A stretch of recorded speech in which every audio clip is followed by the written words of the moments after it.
Bonsoir, bienvenue à vous en direct sur Public Sénat. Voici les titres du 22h ce soir. Lutte antiterroriste, le gouvernement à l'heure des décisions. 2 semaines après les attentats, de nombreuses mesures ont été annoncées, moyens financiers, humains, capacité d'action du renseignement. Les détails et l'analyse de cet ensemble avec le club d'éditorialistes du mercredi. Nous parlerons aussi de l'intervention ce soir de Nicolas Sarkozy qui se dit consterné par l'expression de Manuel Valls évoquant un apartheid. Extrait et débat tout à l'heure. À la Sorbonne, François Hollande a présenté ses vœux au monde éducatif, revenant sur les incidents survenus après les attentats. Le président a défendu un nouvel enseignement moral et civique à l'école. Il a aussi insisté sur le principe de laïcité. Les extraits à suivre. Le terrorisme, mais aussi la zone euro et le pétrole au menu du forum de Davos. La 45e édition qui a ouvert ses portes aujourd'hui va rassembler plus de 2000 personnalités, dont des chefs d'État, des patrons d'entreprises, réunis dans cette petite station de ski suisse. Et comme chaque année, les polémiques et les critiques fusent. Les détails dans le tour de l'info tout à l'heure. Entre Cuba et les États-Unis, le dégel historique se poursuit. Des pourparlers ont lieu entre de hauts responsables américains et cubains à La Havane. La première phase de ces discussions est consacrée à la révision des accords migratoires entre ces pays distants de moins de 200 kilomètres. Voilà pour le programme de votre 22h. Merci d'être en notre compagnie ce soir. Quelques annonces et surtout un rappel des grands principes lors de ses vœux au monde éducatif. François Hollande a insisté sur les valeurs de la République, la laïcité. Le président a aussi annoncé des mesures autour de l'autorité et de la citoyenneté. Les détails avec Jérôme Rabier. Les enseignants sont les serviteurs du savoir et de la République. Voilà le message adressé aujourd'hui par François Hollande au monde de l'éducation. Et le président de la République veut que ces valeurs soient sans cesse rappelées. La mission de l'école, c'est de transmettre. Transmettre les valeurs, transmettre les savoirs, transmettre l'idée même de la République. C'est votre mission, c'est votre tâche, et c'est pourquoi la République a besoin de vous. Une journée de la laïcité sera célébrée le 9 décembre de chaque année. L'enseignement laïque du fait religieux sera systématisé, tout comme le décryptage de l'information, indispensable à l'heure des réseaux sociaux. L'occasion pour le chef de l'État d'également évoquer un concept un peu délaissé par la gauche, l'autorité. Tout comportement mettant en cause les valeurs de la République, où l'autorité du maître ou du professeur fera l'objet d'un signalement au chef d'établissement. Aucun incident ne sera laissé sans suite. Pour se donner les moyens des enjeux auxquels l'école est confrontée, la question du financement est également posée et réclamée par les syndicats. Au-delà d'un beau discours en fait sur l'école qui est important, de laisser en fait un certain nombre de chantiers ouverts sans savoir comment concrètement ils vont se mettre en œuvre. Une attente à laquelle Najat Vallaud-Belkacem, ministre de l'Éducation nationale, devra répondre demain lors de la présentation de ces mesures concrètes en réponse aux événements de ces dernières semaines. Et quelques heures avant ce discours sur l'école, c'était au tour de Manuel Valls de présenter un plan pour renforcer notre arsenal antiterroriste, moyens financiers, humains, capacité d'action du renseignement. On en parlera dans quelques instants avec le club d'éditorialistes tout à l'heure, mais d'abord les détails avec Marie Brémaud. C'est un gouvernement uni derrière son Premier ministre qui est venu présenter l'ensemble des mesures pour lutter contre le terrorisme. Un gouvernement uni et entièrement mobilisé. Pour ce faire, des moyens importants sont débloqués. Ce sont 425 millions de crédits, d'investissement, d'équipement et de fonctionnement qui seront consacrés au cours des 3 prochaines années à ce plan de renforcement. 425 millions d'euros donc sur 3 ans pour surveiller près de 3000 personnes impliquées de près ou de loin dans des filières terroristes. Une enveloppe budgétaire qui permettra notamment de gonfler les effectifs de renseignement. 1400 emplois rien que pour le ministère de l'Intérieur, mais les effectifs seront également renforcés à la Défense, Bercy et à la Justice. D'ailleurs, dans le cadre de la lutte contre la radicalisation, 60 millions d'euros seront mobilisés et 60 aumôniers musulmans seront recrutés pour les prisons. un fichier placé sous le contrôle d'un juge sera créé dans lequel seront obligatoirement inscrites toutes les personnes condamnées ou judiciairement mises en cause pour des faits de terrorisme. C'est donc un fichier spécial de personnes condamnées pour terrorisme qui va voir le jour afin de permettre leur surveillance. Quant à la peine d'indignité nationale qui fait débat, le Premier ministre n'a pas tranché. Il a dit ne pas vouloir agir dans la précipitation et a confié aux deux assemblées le soin de formuler des propositions complémentaires. C'est une attaque directe. Nicolas Sarkozy a réagi ce soir aux propos de Manuel Valls qui a évoqué hier, je cite, un apartheid social, territorial, ethnique. Le patron de l'UMP estime qu'il s'agit là d'une faute. On l'écoute, c'était aux 20h de France 2. Je suis consterné par cette expression et par le fait que le Premier ministre de la République française emploie une expression de cette nature.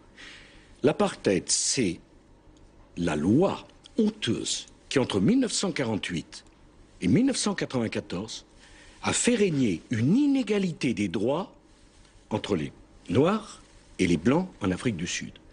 Comparer la République française à l'apartheid, c'est une faute. Et plus généralement, comment se faire entendre quand on est dans l'opposition? Pas facile en ce moment dans ce climat d'unité. Et à l'heure des décisions pour le gouvernement, la tâche est compliquée pour l'opposition et donc pour Nicolas Sarkozy. On voit tout cela avec Mounir Soussi. Nicolas Sarkozy en aurait-il assez d'être relégué au second rang ? Déjà, lors de la marche du 11 janvier, l'ancien président avait tout fait pour être en première ligne, une envie de lumière qui lui a valu de nombreuses railleries sur les réseaux sociaux. Selon le Canard enchaîné, le climat d'unité nationale agace le chef de l'opposition, limité dans sa capacité à critiquer le gouvernement. Dès le lendemain de la marche, il exprimait déjà ses réserves. Il faut essayer de surmonter les clivages partisans sans détruire la nécessité du débat démocratique. L'unité ne doit pas empêcher la lucidité, bien au contraire. C'est la lucidité qui nourrira la solidité de l'unité. Dans cette séquence, le gouvernement est seul à la manœuvre. François Hollande remonte dans les sondages en restant ferme sur la question de la sécurité, domaine de prédilection de l'ancien président. Difficile d'occuper le terrain dans ces conditions. Hier, Nicolas Sarkozy a séché les 70 ans de l'AFP qui rassemblait toutes les tendances. Et pour faire vivre son parti, il a reçu les anciens premiers ministres de droite. On a assez peu parlé de l'UMP, je vous dis. 90% de politique étrangère, 10% de politique intérieure. Bon, disons que les 10% étaient denses. Ce soir, la politique intérieure a repris le dessus. Nicolas Sarkozy a ouvertement critiqué la réponse du gouvernement, jugée insuffisante. Nous n'avons pas le temps d'attendre que les procédures budgétaires, que les procédures de recrutement de fonctionnaires supplémentaires, qui sont naturellement bienvenues, ne sont pas adaptées. Par petites touches, Nicolas Sarkozy remet du clivage dans le débat, le moyen pour lui de revenir au centre du jeu politique. La suite du 22h et dans un instant, c'est le club d'éditorialistes du mercredi. On parlera de l'arsenal antiterroriste présenté par Manuel Valls, des mesures annoncées et du rôle en ce moment de l'opposition avec l'intervention ce soir de Nicolas Sarkozy. Et c'est juste après le tour de l'info. Il vous est présenté ce soir par Agathe Pécastin.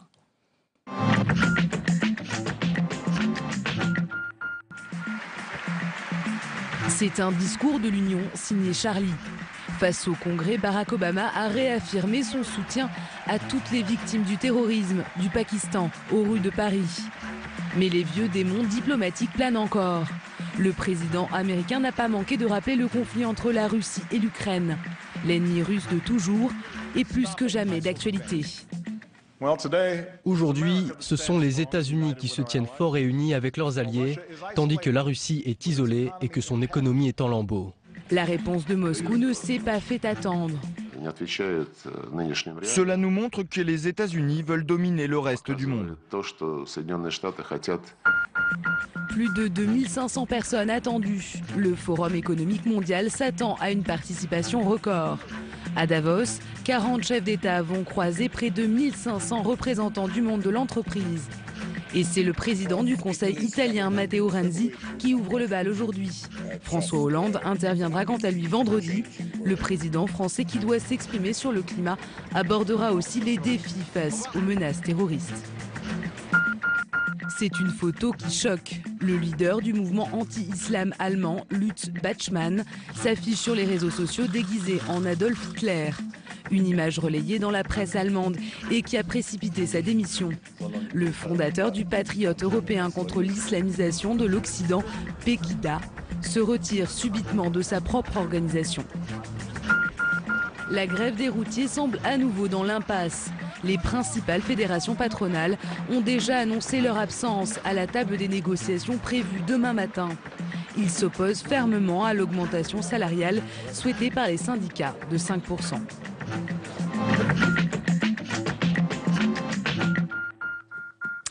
Le club d'éditorialistes du mercredi, c'est l'analyse des grands sujets de l'actualité avec des journalistes de la presse écrite. Le tout est croqué en direct et comme d'habitude par notre dessinateur Hervé Baudry. Bonsoir Hervé. Bonsoir Sonia. Merci d'être en notre compagnie. Et alors on va consacrer une grande partie de cette discussion évidemment à l'arsenal antiterroriste renforcé, les mesures annoncées, comment seront-elles financées également. Et puis on évoquera l'aspect politique avec cette partition à deux voix entre François Hollande et Manuel Valls. Et puis le rôle de l'opposition avec l'intervention ce soir de Nicolas Sarkozy aux 20h de France 2. Pour en parler en notre compagnie, Frédéric Ploquin, bonsoir. Et bienvenue. Vous êtes journaliste d'investigation à Marianne, spécialisé dans les milieux de la police, du renseignement et vous êtes l'auteur du livre Mémoire d'un vrai voyou chez Fayard. Nous accompagne également Jean-Marie Ponto, bonsoir. Bonsoir. Et bienvenue, journaliste d'investigation, auteur, je le précise avec Philippe Broussard, du livre Les grandes affaires de la 5e République. Nous accompagne également ce soir Guillaume Tabar, bonsoir. Éditorialiste politique au Figaro. Et on va démarrer par la chronique nette d'infos de Caroline Deschamps. Bonsoir Caroline. Bonsoir Sonia. Alors Caroline, vous nous parlez des annonces faites par Manuel Valls en matière de surveillance Internet et des questions nombreuses qu'elle soulève. Oui, sus aux cyber-djihadistes depuis des mois et plus encore depuis les attentats qui ont frappé la France. Le gouvernement et les politiques de tous bords répètent à l'envi que le web et les réseaux sociaux sont une zone de non-droit et le terreau de la propagande djihadiste. Alors Manuel Valls a précisé ce matin que plus de 3000 personnes doivent être surveillées en France, dont, je cite, les principaux animateurs actifs dans la sphère cyber-djihadiste francophone. Une surveillance, Sonia, qui est rendue de plus en plus complexe par les techniques de plus en plus sophistiquées de dissimulation des communications utilisées par les terroristes. Le Premier ministre a annoncé en outre un renforcement des cyberpatrouilles. Il y a eu aussi une sous-direction de la police nationale dédiée à la lutte contre la cybercriminalité qui a été inaugurée lundi. Et puis les effectifs de la plateforme Pharos. Vous savez, cette plateforme qui gère les signalements de contenus qui font l'apologie du terrorisme, eh bien ces effectifs seront également renforcés. Manuel Valls en appelle également à la responsabilité juridique, mais surtout morale, a-t-il dit, des réseaux sociaux. Alors vous l'aurez compris, Sonia, ce sont des moyens, des effectifs, mais pas réellement de mesures précises sur la surveillance du net. Le Premier ministre renvoie au futur projet de loi sur le renseignement, un texte, dit-il, protecteur des libertés qui sera présenté au Parlement au mois de mars prochain. Oui, protecteur des libertés, c'est ce qu'il dit, mais toutes ces mesures ne sont pas toujours très bien accueillies, notamment par la communauté du net et des réseaux sociaux. Eh bien non, on doute un peu de l'efficacité de ces mesures, car même s'il y a eu une commission d'enquête parlementaire après l'affaire Mera, vous vous en souvenez, il n'y a pas véritablement d'évaluation publique de ces mesures et de leur efficacité. Alors les défenseurs des libertés publiques craignent une surenchère sécuritaire. Ils estiment par exemple que le blocage des sites qui est prévu par la loi antiterroriste de novembre dernier, eh bien, ils estiment que ce n'est pas probant, puisqu'un autre site peut être immédiatement recréé. Par ailleurs, ces sites sont souvent hébergés à l'étranger, ce qui nécessite une demande de coopération internationale qui est souvent très complexe à mettre en place. Et puis s'interrogent les spécialistes du net, est-ce que l'embrigadement se fait réellement sur les sites djihadistes? Véritablement, qui va sur un site djihadiste? Les infos passent plutôt par les réseaux sociaux comme Facebook, mais aussi par des forums assez lambda, de sites de cuisine, de jeux de vidéo, de sport, et j'en passe. Et puis, il faut dire aussi que les géants du net ne valident pas en fait les contenus qui sont postés sur leur site. Alors, ils peuvent les retirer a posteriori quand ils sont signalés par des internautes. De la même façon, quand une vidéo de décapitation est postée sur YouTube, elle peut être retirée si elle est signalée, mais en fait, elle va réapparaître immédiatement. Il suffit de la monter autrement ou de lui donner un autre titre. Donc, certains préconisent plutôt qu'une nouvelle loi, une régulation communautaire, c'est-à-dire que tous les internautes en masse signalent les contenus et puis que l'accent, bien sûr, soit mis sur l'éducation. Alors, il y a beaucoup de défis, beaucoup de questions. On va regarder déjà la première caricature d'Hervé Baudry parce qu'il est allé à la recherche d'un site. Voilà, oui, pas le bon, hein. Caroline y va souvent sur le site des Trois Suisses, Oui, c'est bien connu avec la de solde. Et là, faire attention parce que des fois, les Trois Suisses vont tomber sur les trois djihadistes. Messieurs, je voulais d'abord vous faire réagir à cette première série de mesures. Alors, ce ne sont pas encore des mesures très précises, mais en tout cas, l'esprit sur ce point de la cybersurveillance, Frédéric Ploquin. C'est clair que là, ce dont on s'est rendu compte concrètement ces derniers mois, c'est que énormément, ça concernait surtout d'ailleurs les plus jeunes, les très jeunes, énormément de très jeunes mordaient à l'hameçon djihadiste parce qu'ils étaient seuls, isolés chez eux à un moment donné, par le biais de leur ordinateur ou de leur iPhone ou de leur téléphone, etc. Et effectivement des réseaux sociaux. Parce que c'est ça quand même ce qui a choqué le plus ces derniers temps, c'est de voir des très jeunes filles, des très jeunes garçons, 15, 16, 17 ans, basculer là-dedans parce qu'ils étaient perdus et qu'ils se sont retrouvés. C'est véritablement, il y a une espèce de pêche qui est faite, quoi, pris à l'hameçon comme ça, ramené. Et donc cette surveillance-là, cette surveillance des réseaux sociaux, elle est évidemment, mais vous le disiez, relativement illusoire. J'ai cru comprendre que Bernard Cazeneuve allait se rendre assez prochainement, c'est ce qu'il dit en tout cas, aux États-Unis pour aller rencontrer les grands, les géants, etc. Mais il l'a déjà fait. Il n'y a pas eu grand-chose. Je ne vois pas comment, à l'échelle, vous savez tous comme moi que Internet, c'est sans frontières. Déjà qu'on a du mal à surveiller nos frontières, c'est un truc qui est mondial. Donc je ne vois pas comment.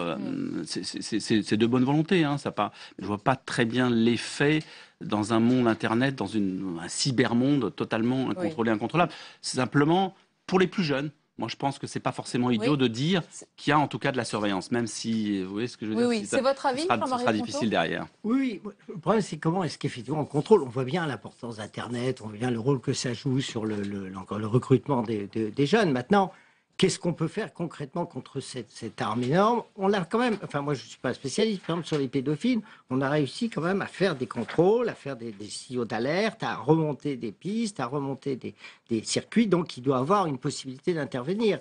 Mais c'est vrai que c'est un des outils principaux d'intoxication. On peut se dire aussi que les parents peuvent aussi regarder ce que regardent leurs enfants. Parce que moi, je veux bien, mais quand vous avez...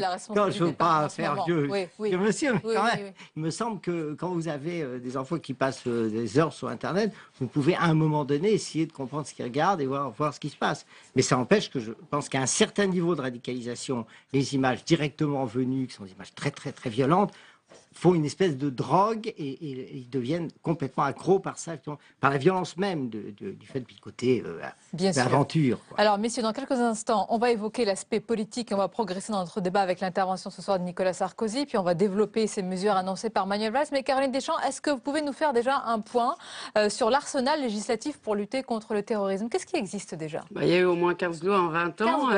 Mais concernant Internet, j'en parlais donc il y a quelques instants, la loi antiterroriste de novembre dernier, dont les décrets ne sont pas encore totalement publiés, prévoit donc le blocage administratif des sites qui font l'apologie du terrorisme et prévoit aussi le déréférencement de ces sites par les moteurs de recherche. Il y a aussi la loi LOPSI 2, vous vous en souvenez, qui permet l'utilisation de logiciels espions pour surveiller les ordinateurs des personnes ciblées et intercepter les conversations en ligne. Il y a aussi l'article 20 de la loi de programmation militaire de 2013, qui avait provoqué pas mal de remous, qui permet aux services de renseignement d'accéder aux données de connexion. En gros, qui communique avec qui, comment, où, pendant combien de temps, le tout sans passer par un juge. C'est une personnalité qualifiée qui en fait la demande auprès des opérateurs Internet. Et c'est donc une disposition qui fait bondir les défenseurs des libertés publiques. Vous voyez, Sonia, la France est déjà bien dotée. Encore, je n'ai pas Je ne vous ai pas donné tout le détail. C'est une longue liste. Merci beaucoup Caroline Deschamps donc, pour votre chronique net d'infos. On va poursuivre notre débat, notre club éditorialiste, et on va évoquer également les propositions qui ont été présentées ce soir par Nicolas Sarkozy. Il était l'invité du 20h de France 2. On l'écoute. Il faut, me semble-t-il, enfin créer des centres de déradicalisation. Car un djihadiste part, il revient. Il est puni d'une peine de prison. On le met en prison. Mais il ne peut pas sortir comme ça. Certains des individus du drame que nous venons de connaître étaient passés par la case prison. Eh bien, une fois qu'un djihadiste a fait sa peine de prison, il doit passer par un centre de déradicalisation pour être assuré qu'il est prêt à vivre en liberté dans la société française. Et en compagnie de Frédéric Ploquin, Jean-Marie Ponto et de Guillaume Tabar, on accueille notre chroniqueur Jean-Louis Gombault. Bonsoir Jean-Louis. Bonsoir Sonia. Alors d'abord, Guillaume Tabar sur l'aspect politique. Cette intervention ce soir de Nicolas Sarkozy, qui pour résumer, juge que les mesures prises ne sont pas à la hauteur de la menace. Il y a eu aussi une attaque directe contre Manuel Valls et ses propos sur l'apartheid. Est-ce que vous considérez ce soir qu'il a brisé l'unité, la concorde nationale? D'abord, je pense que la question du respect ou du non-respect de l'unité nationale est maintenant une question qui est derrière nous. Car, j'allais dire, de tous côtés, il y a maintenant un permis de reprendre le débat. Et c'est bien normal. Et d'ailleurs, je crois que Nicolas Sarkozy s'en est assez bien expliqué ce soir en disant que dans la phase, bien sûr, qu'a suivi les attentats eux-mêmes, la manifestation, même le discours de Manuel Valls à l'Assemblée mardi, il y avait cette unanimité qui s'est faite de manière spontanée, je crois, et que près tout le monde a respecté. Mais maintenant qu'on est dans le temps des mesures, dans le temps des décisions, il n'est pas choquant que chacun apporte ses solutions et qu'il y ait une confrontation et même un débat, et que le débat même éventuellement soit vif s'il le faut. C'était un ton particulièrement offensif ce soir. Oui, en même temps, on voit bien que Nicolas Sarkozy a voulu rester dans ce ton de la responsabilité. Il a fait une toute première intervention médiatique le lundi matin au lendemain de la grande manifestation de Paris, enfin partout en France du 11 janvier. Intervention sur RTL qui avait été critiquée parce que on sentait qu'il cherchait un peu le ton, était déjà un peu dans les critiques, on n'y était pas encore. Là, ce soir, il a essayé de se mettre dans une dimension présidentielle. On avait presque le sentiment que c'était le président de la République qui venait présenter ces mesures.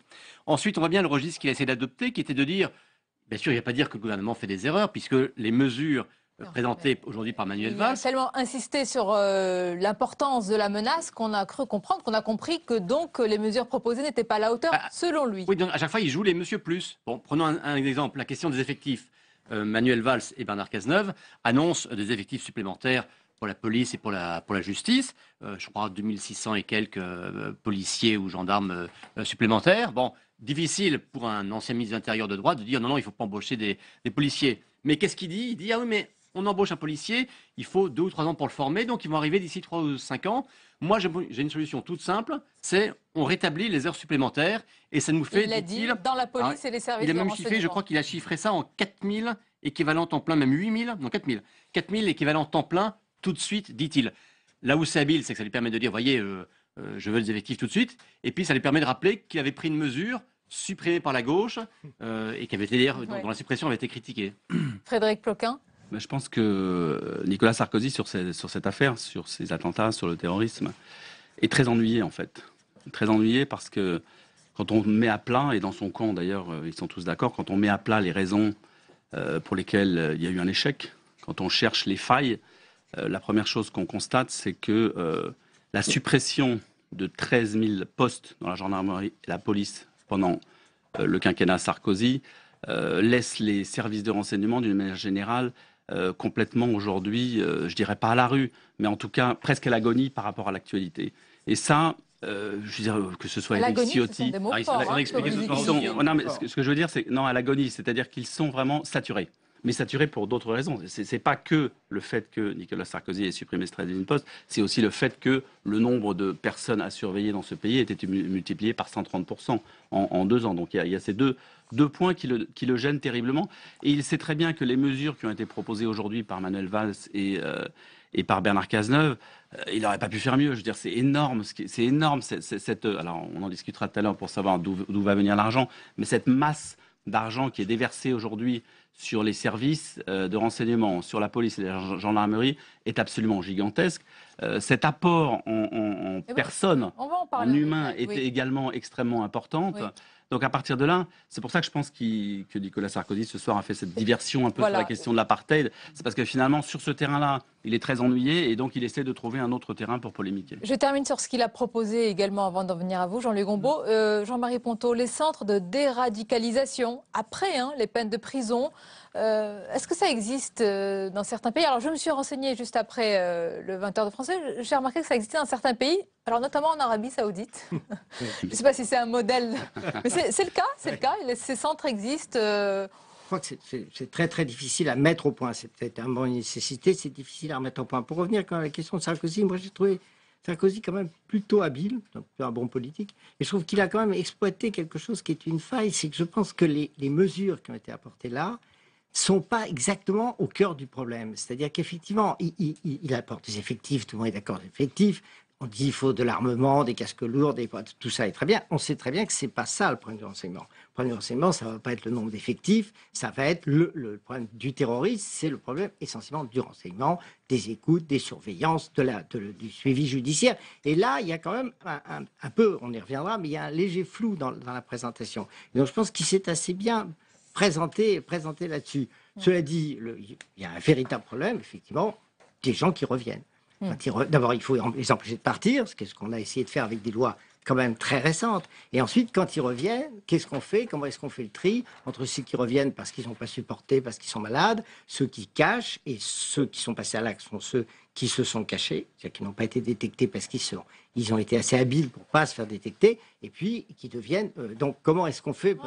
Les centres, c'est... Un dernier mot, Jean-Luc Gombault, sur l'intervention ce soir de Nicolas Sarkozy, qui propose de rétablir les heures supplémentaires dans la police et les services de renseignement, et qui parle aussi des moyens alloués à tout cela. Quelle est votre analyse sur ce sujet précis et des moyens? Sur les heures supplémentaires, les agents de police se plaignent du fait que les anciennes heures supplémentaires ne leur sont toujours pas payées. Il y aurait une ardoise déjà de 250 millions d'euros d'heures supplémentaires payées en retard. Donc, on comprend bien les 4000 taux emploi. Bien sûr, on est comme à l'hôpital, en fin de compte. On demande à ces agents de faire des heures supplémentaires, on ne les leur paye pas. Donc, sans doute que dans la discussion que M. Sarkozy dit avoir eue le matin avec les syndicats, ils ont dû lui dire « N'oubliez pas qu'il y a 250 millions de retard dans le paiement de nos heures supplémentaires ». Je suis d'accord avec ce que vous avez dit sur l'ampleur du mouvement. Mais d'abord, avant de se prononcer, il faut bien voir qu'on reste encore dans la confusion. On va parler beaucoup du renseignement, mais on n'est pas très bien renseigné après ce que dit M. Valls et M. Hollande. On n'est pas très bien renseigné là-dessus parce que les chiffres se tamponnent un petit peu et on y voit, en fait, on n'y voit pas très très clair. Mais vous êtes là pour qu'on y voit un peu plus clair. Attendez, juste regardez Guillaume Tabar, la caricature d'Hervé. L'illustration de 1984, mais de la police de l'époque, Pinot simple flic, et là on passe à Pinot 2.0 maintenant. Qu'est-ce que ça évolue vite. Ça évolue vite. Guillaume Tabar, vous voulez ajouter quelque chose? Je veux dire que ce soit dans les mesures présentées par le gouvernement ou dans les contre-mesures de Nicolas Sarkozy, c'est vrai qu'on a le sentiment qu'on est un petit peu... Alors, je sais bien que dans l'urgence, il faut présenter des mesures simples, lisibles, compréhensibles, etc., mais de tout voir en fonction d'effectifs. De même pour l'école. Tout n'est pas une question de moyens. Tout n'est pas une question de moyens, ni en effectifs, ni même en moyens financiers, etc., même si, bien sûr, ça compte. Et je pense aussi à l'autre volet de la réponse du gouvernement, ces discours que François Hollande a fait au monde enseignant, enfin en tout cas sur la thématique de l'école, où là encore sa réponse de dire mais on avait promis 60 000 enseignants, donc voilà, la réponse elle est là. On sait bien que bien sûr qu'il faut des moyens, des présences dans les établissements scolaires, etc., mais la question de l'autorité, c'est pas uniquement une question d'effectifs, la question du respect d'un certain nombre de principes, c'est pas uniquement non plus une simple question d'effectifs dans les écoles. Détails. On va écouter justement une partie du discours et du plan annoncé ce matin par Manuel Valls, le Premier ministre. On l'écoute. Il ne faut jamais sous-estimer l'ampleur et la difficulté de la tâche des services de renseignement, à qui je veux rendre une nouvelle fois hommage. Face à des individus déployant des stratégies de dissimulation et de protection de leurs échanges toujours plus sophistiqués. C'est pourquoi la première urgence, la première exigence, c'est de renforcer encore les moyens humains et techniques des services de renseignement. Je dis encore. Nous devons aller plus loin que ce qui a été engagé depuis 2012. Cet effort, mesdames et messieurs, est massif. Mais il est indispensable pour garantir la sécurité et la protection des Français. Frédéric Ploquin, on parle souvent en ce moment, il y a un avant et un après dans beaucoup de choses. Est-ce qu'il y aura un avant et un après dans la lutte contre le terrorisme? Est-ce qu'il y a un changement d'échelle? Moi, ce que j'espère, et j'ai l'impression que ça va se passer, c'est que on va prendre conscience, aussi bien les politiques que les gens qui travaillent au sein de ces services de renseignement, qui doivent eux aussi avancer dans leur tête. On va prendre conscience qu'effectivement, comme le disait Jean-Marie Ponto tout à l'heure, c'est pas seulement une question de nombre et d'effectifs, mais aujourd'hui, c'est une véritable révolution culturelle à laquelle serait amené à faire les services s'ils veulent vraiment retrouver, remarquer des points. C'est-à-dire que, en fait, on s'aperçoit que les services ont été considérablement remodelés depuis 10 ans, qu'ils ont perdu un peu leur sel, leur façon de travailler, et que ces jeunes terroristes qui sont des petits délinquants, ils n'étaient pas prêts. Des petits délinquants qui sont passés très vite comme ça au djihadisme, ils n'étaient pas prêts à les voir dans leur radar parce qu'ils avaient trop de vieilles habitudes. Vous savez, ces services de renseignement, ils sont les héritiers de la DST de l'époque de la guerre froide, des renseignements généraux. Et de voir apparaître comme ça ces jeunes black, beurre de banlieue, finalement, qu'on ne considérait pas dans ces services-là. Non, ils les ont pas vus. Je pense qu'ils les ont pas vus venir de la même manière. Au sein de la police judiciaire, on a mis des années à comprendre que les grands gangsters de demain, ça serait probablement des jeunes issus des cités. De la même façon, on les a pas vus venir ces garçons-là, et on n'a pas, culturellement, on n'était pas prêts. Donc il y a une révolution culturelle, et pour terminer, il y a autre chose qui ne se décrétera pas non plus et qu'il va falloir que les services de renseignement aussi découvrent, c'est la coordination, la coopération, c'est pas très français ça, que les services se parlent entre eux davantage, et ça c'est pas effectivement un discours du Premier ministre qui va déboucher là-dessus, et je pense que c'est la clé. S'ils veulent réussir dans l'avenir, il faut arrêter les doublons qui se marchent dessus, il faut qu'ils se parlent entre eux. Peut-être même la compétition parfois. Et parfois la compétition. Gendarmerie, police, c'est bien beau. Sous Nicolas Sarkozy, il y avait une réunification d'un certain nombre de services. Oui, mais qui est justement qui les a bousculés. Je veux dire, on a aussi beaucoup perdu. Je veux dire, en supprimant la DST, on a perdu une école. En supprimant les renseignements généraux, on a perdu le terrain. On a mis une espèce de direction qui... Et ça peine à se mettre en place. C'est en train de se mettre en place. Et je dis que vous avez raison, ce que vous disiez tout à l'heure, de rajouter 1000, 2000, 3000, ça ne suffira pas si on ne passe pas à autre chose en termes de méthode de travail. Jean-Marie Ponto, donc on s'attend à une véritable révolution. Il faut changer complètement notre manière et la manière des renseignements d'appréhender tout cela, même si leur travail, on le rappelle, est déjà profond, important. Non, je crois que c'est un choc très important. Moi, ce qui me surprend, c'est que je pense qu'on l'affaire Mera était quand même un terrible appel avant. Et quand il y a eu l'affaire Mera, on n'en a pas tiré les conséquences. Parce que quand vous confrontez ou comparez ce qui s'est passé dans l'affaire Mera et dans l'affaire actuelle, vous avez beaucoup de choses qui se ressemblent. Les Mera n'avaient pas été revenus de l'étranger, ils n'avaient été identifiés. Il avait été identifié et suivi pendant un certain nombre par les policiers qui avaient abandonné à un moment la suite, le poursuivre, parce qu'ils n'avaient pas, il n'apparaissait pas dangereux.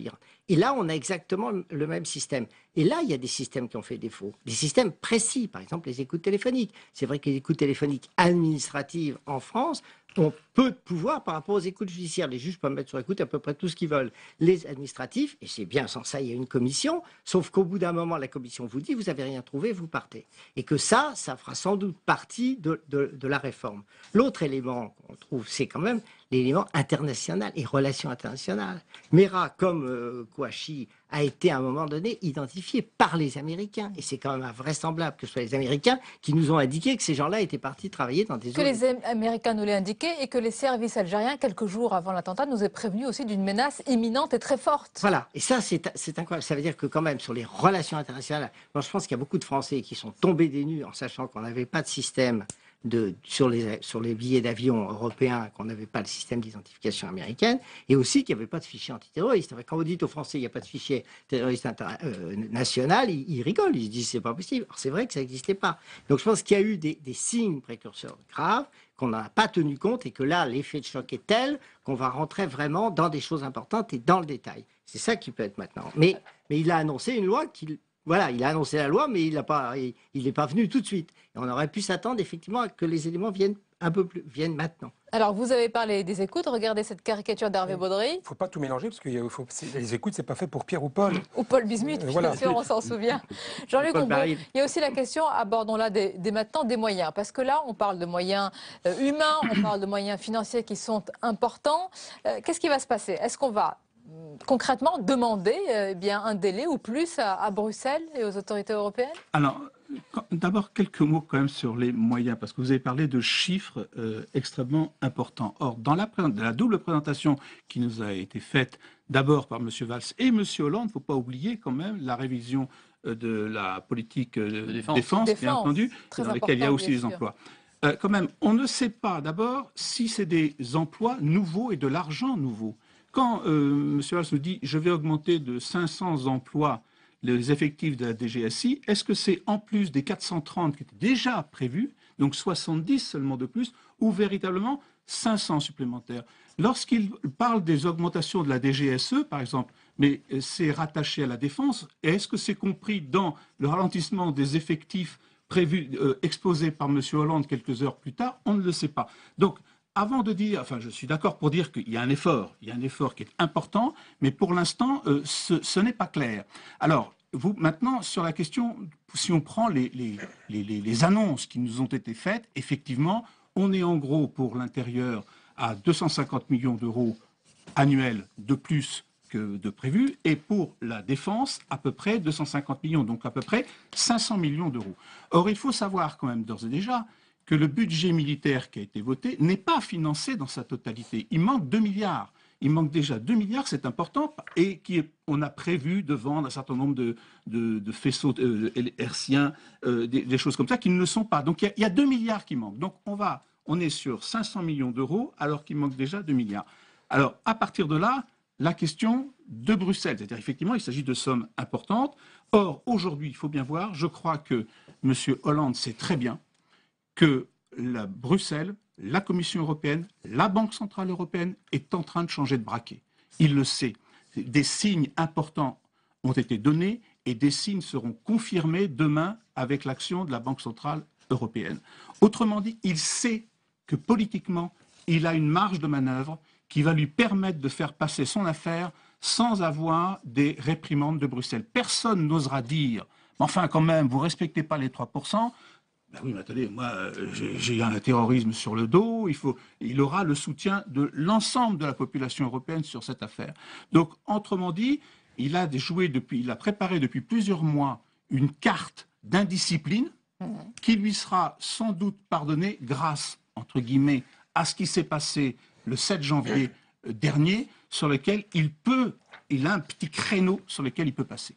Il y a différents aspects. Frédéric Ploquin, moi je voudrais revenir à ce qu'a dit également Jean-Marie Ponto sur la coopération avec les différents services et les différents pays. Parlons du jeu double et trouble de certains pays. On pense à la duplicité de la Turquie. On a le cas d'Ayed Boumedienne qui est passé par le territoire turc et qui est en Syrie. Est-ce qu'il peut y avoir un changement concret sur ce plan-là? Moi je crois que là aussi ça fait partie des choses qu'on doit prendre en considération aujourd'hui et qui ont considérablement changé le décor.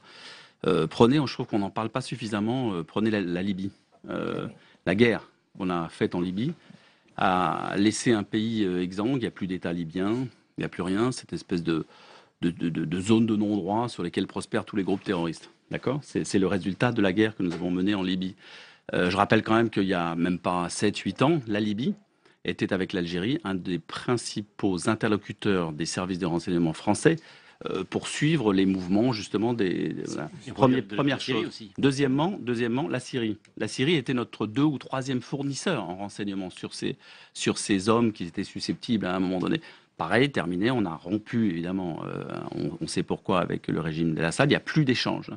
En revanche, sur la Turquie, là, je confirme pas tout à fait ce que vous disiez parce que précisément, il semblerait que la Turquie fasse plutôt preuve de bonne volonté et quand tout d'un coup, alors que nous, on n'avait même pas vu, je veux dire, il faut quand même regarder nos failles à nous, on n'a même pas vu partir cette Madame Koulibaly, je vais l'appeler, mais bon, la compagne de Monsieur Koulibaly, on ne l'a pas vu partir. Et puis tout d'un coup, on a les Turcs qui nous disent, bah oui, mais nous, on a une photo, donc ils ont plutôt, c'est grâce à eux, qui nous ont fourni cette image. Ne pas mettre tout sur le dos des autres. Ils nous ont fourni cette photo. Oui, ils nous ont fourni cette photo où on voit Madame Boumedienne donc se présenter sur le territoire. Elle dit bah oui, nous on l'a vu passer. D'ailleurs voilà l'image. Elle est rentrée tel jour sur notre territoire. Donc on ne peut pas tout demander aux Turcs. Il y a eu des failles récemment, notamment lorsque les Turcs nous ont envoyé 3 djihadistes qu'on a perdus dans la nature. Mais Bon, il y a eu des Bernard défauts. Cazeneuve était allé Bernard sur place. Cazeneuve est allé sur place ensuite. Exactement. Je crois que les Turcs, bon, évidemment, ils ont leurs contradictions, ils ont leurs problèmes internes. Je veux dire, c'est pas un régime qui est totalement uniforme sur ces questions-là. Mais c'est pas forcément le pays qui collabore le moins aujourd'hui. Alors, autre pays qui a été caricaturé par Hervé Baudry ce soir, on va voir tout de suite le dessin. Hervé, vous allez nous en parler. Oui, parce qu'en fait, il est assez présent chez nous depuis quelques temps. On pourrait peut-être penser au Qatar, mais qui propose son aide. Vraiment... Mais sur le Qatar, Laurent Fabius qui a précisé, je crois que c'était pendant les questions d'actualité au gouvernement, que selon des enquêtes menées, le Qatar ne participait pas au financement non, des mais djihadistes. attendez, juste il y a un gros fantasme sur le financement du terrorisme, où on a l'impression qu'il y a des millions qui sont déversés. Mais là, les enquêtes, il y a quand même une enquête en cours sur les attentats les derniers commis à Paris. Les enquêtes nous démontrent que le financement des Koulibaly et des Kouachi, c'était très simple, c'était petites escroqueries, trafic de voitures pour les 4 compagnons de Koulibaly, trafic en tout genre, petite délinquance. Et qu'en réalité, il n'y a pas besoin de millions pour aller... vous savez on sait comment ils sont allés acheter leurs armes. Ils ont pris une voiture, ils l'ont maquillée, ils sont allés la revendre à un garagiste belge, c'est ça, c'est très... Et avec l'argent de cette voiture et l'aide de ce garagiste, ils ont trouvé des armes sur place là-bas. C'est pas des millions. Oui. Après, pareil, un billet Paris-Istanbul, ça coûte pas non plus, c'est pas non plus des fortunes. Jean-Marie Ponto, oui. Il n'y a pas que il y a l'aspect renseignement international, il y a aussi l'aspect judiciaire, coopération internationale. Moi, je veux revenir sur un cas qui est le cas de Jamel Begal, qui a été l'un des formateurs des mentors de gens terroristes. D'ailleurs, qu'ils ont été voir. Begal avait été arrêté dans un pays du Golfe. Alors qu'il passait clandestinement. Il a été arrêté là-bas, et il y a un juge français qui a été l'interroger là-bas, et qui a réussi à le ramener. Il préparait un attentat contre l'ambassade des États-Unis. Il a été, donc c'était une vraie coopération internationale. Je crois qu'il faut vous dire aussi l'aspect sur la justice. Begal, alors après, la suite de Begal est quand même exceptionnelle, parce qu'il est ramené en France, il est interrogé, il est condamné à 10 ans de prison. Évidemment, il ne les fait pas, ce qui est encore un autre problème de la justice française. Et il est mis en résidence surveillée je crois que c'était dans le Cantal, où les gens viennent le visiter. Phénomène intéressant de Begal, c'est qu'on parle beaucoup de la déchéance de nationalité. Begal a été déchu de sa nationalité française parce qu'il y a eu une loi qu'on a oubliée, qui fait que quand quelqu'un a été naturalisé récemment, l'État avait la possibilité de le déchoir de sa nationalité. Il a été déchu de sa nationalité française, mais les Algériens n'en voulaient pas. Donc, on l'a laissé là. Moi, je trouve c'est extraordinaire qu'on n'ait pas quand même surveillé cet individu et surveillé les gens qui allaient voir cet individu. Alors là, c'est peut-être des problèmes de moyens. Et là, il est retombé. Alors, il a participé ensuite, c'est une aventure intéressante, il participe ensuite à une tentative d'enlèvement de la personne qui avait fait les attentats de 95. Donc il est arrêté, il va en prison, ou là en prison il rencontre Koulibaly. Donc on voit bien à travers ça quand même les systèmes qui ne fonctionnent pas et les failles. Du système, et en même temps la force de la coopération judiciaire quand elle fonctionne bien. Oui, la justice, vous le dites bien. Alors messieurs, comme tous les mercredis, je vais vous faire réagir à la revue de presse de nos hebdos, à retrouver demain dans les kiosques, on va les voir. Alors on va commencer par cette première une du Point qui consacre bien justement sa une à l'école, les méthodes qui marchent, alors ces établissements qui font des miracles. Et puis regardez un peu plus haut, attentat, c'est le récit inédit au cœur de l'Élysée, de nombreuses pages consacrées à la gestion de l'attentat par François Hollande et puis également Manuel Valls et Bernard Cazeneuve. Autre une, l'Express qui titre sur l'international djihadiste. Cette expression, Frédéric Ploquin, l'international djihadiste. Je voulais vous faire réagir. C'est clair que là on a ce qu'on pourrait appeler du terrorisme entre guillemets intérieur, c'est-à-dire qu'on a des petits jeunes qui sont nés au djihadisme sur le territoire français, mais dès qu'on gratte un peu, on s'aperçoit qu'il y en a un qui est allé au Yémen, l'autre qui est allé... Bon, effectivement, on peut parler d'international, pourquoi pas, c'est-à-dire que c'est pas le djihadisme, c'est pas quelque chose qui est contenu au sein de l'Hexagone. Eux-mêmes, ils sont allés à Madrid, ils vont en Belgique, ils vont au Yémen, ils vont partout. Alors, autre une, celle de l'Obs, avec ce portrait, celui, on en a parlé, d'Ayet Boumedienne. C'est la compagne d'Amedy Koulibaly, qui se trouve donc en Syrie. Et l'Obs qui consacre plusieurs pages à la folle dérive de cette jeune femme. Paris Match maintenant, Guillaume Tabar, je vais vous faire réagir à cette photo. Et maintenant, faire face, après le traumatisme et l'émotion, le temps des décisions.